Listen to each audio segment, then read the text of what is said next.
pour la clôture, il suffira que le... Tout à l'heure, on vous a fait savoir le problème de logistique.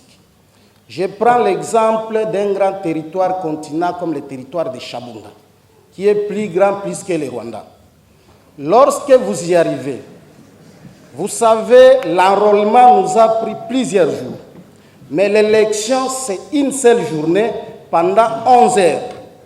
Et qu'est-ce que nous avions connu pendant la période d'enrôlement? Il y a des machines qui tombaient en panne, qui chauffaient et il fallait observer 2 heures, 3 heures de repos pour que ça reprenne l'activité.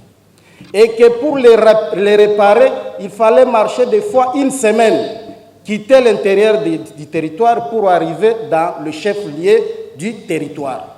Est-ce que cette fois-ci, parce qu'il s'agit du jour de vote, vous nous rassurez que les machines qu'on aura le jour de vote ne vont pas poser le même caprice comme la période d'enrôlement et cela va préjudicier les milliers de Congolais qui ont soif de voter à la date prévue par la CENI.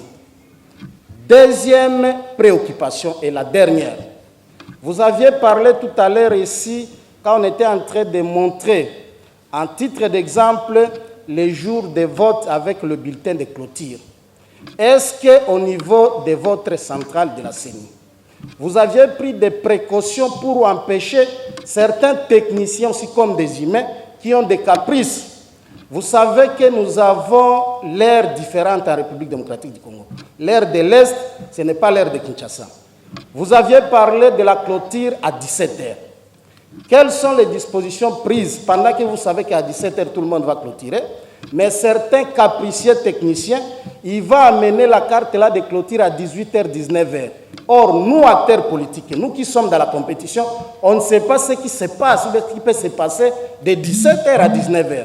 Est-ce qu'il y a un mécanisme de contrôle au niveau de votre centrale pour dénicher tous ceux qui vont compromettre à l'heure convenue de clôture de l'élection?